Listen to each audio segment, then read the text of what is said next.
What's up guys, PowerGPU here. Today we're going to be doing a benchmark of GTA 5 with two RX480s in Crossfire versus a single GTX 1070. Alright guys, so as far as the settings on GTA 5, I have everything set to ultra and very high.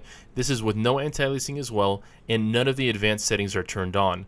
The reason for that is because when I did run advanced settings, the FPS was not really playable with the RX480s. One thing I will tell you too is SLI and Crossfire, well, SLI does work pretty good with GTA 5, which I did benchmark with the 1080s and 1070, but definitely with the Crossfire, I'm having some issues. So if you look at the GPU usage, you notice it fluctuates quite a bit, even all the way down to 0, which that's one of the things with Crossfire and SLI on certain games. Each game is different for each company, but I did notice that quite a bit on GTA 5 with the RX480s. One other thing too I want to let you know is at the bottom you'll see that it says RX480 and then right above it says CFX. So for those of you that don't know what CFX is, that means Crossfire. It's in red so that way you guys can see the RX480s in Crossfire versus the 1070.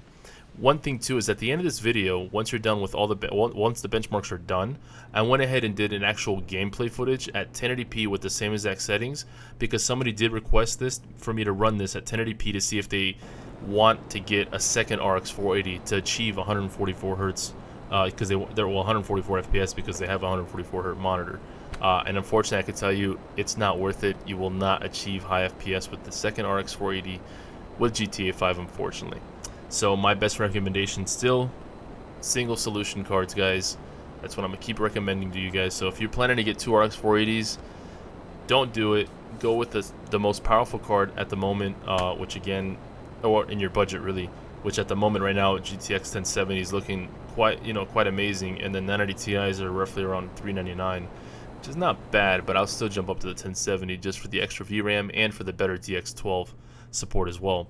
One other thing too is they went ahead and released Vulkan as well for Doom, which is pretty nice, and now they enabled multi-GPU for Tomb Raider, the new one that just came out. So there's a lot of new things coming out, a lot of interesting stuff that we've been seeing come out here recently. And then the GTX 1060 comes out on the 19th of this month, which I will be getting one to benchmark up against one RX480 since the 1060 does not support SLI, which a lot of you might be upset about that, but trust me, it's fine.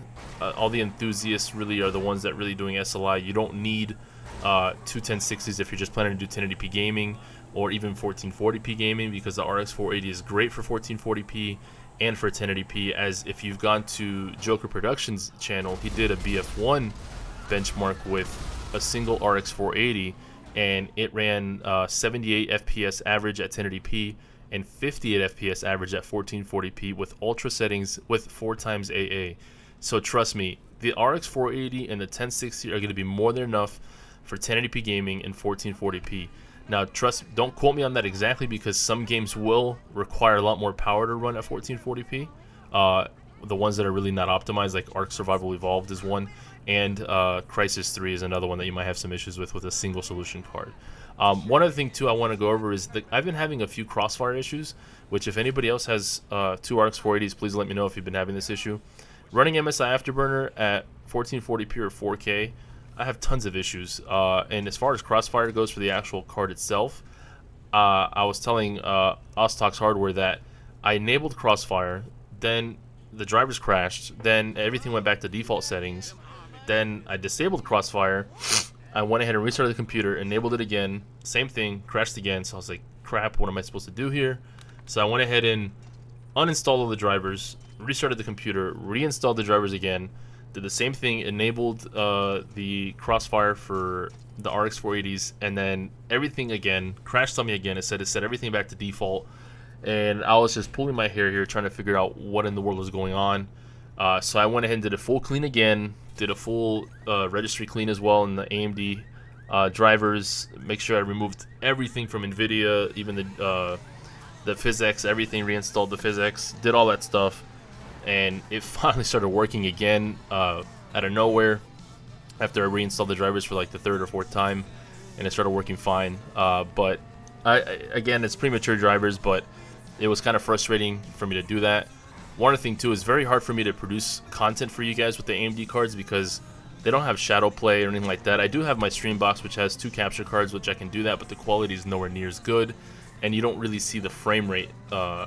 You know, that it's actually is not as smooth because I can't really do 60 FPS with that. Which in the last video I did post, some people were saying, oh, the RX480 looks like it's stuttering and this and that, whatever.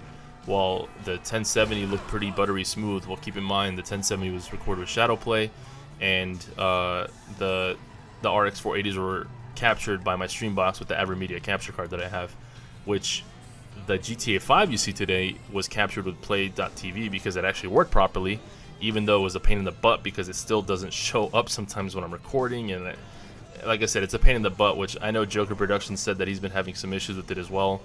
But yeah, it's just a pain. But I'll try to produce as much content I can for you guys with the two RX480s and Crossfire, and I'm still gonna keep trying to figure stuff out for you guys. That's why it's been taking me some time to do some videos. But that's pretty much it, guys. I hope you guys enjoyed the video. Hit that subscribe button. Like I said, guys, as always, share the video, spread it, send it to Reddit, send it to Facebook, post it on your Discord, whatever.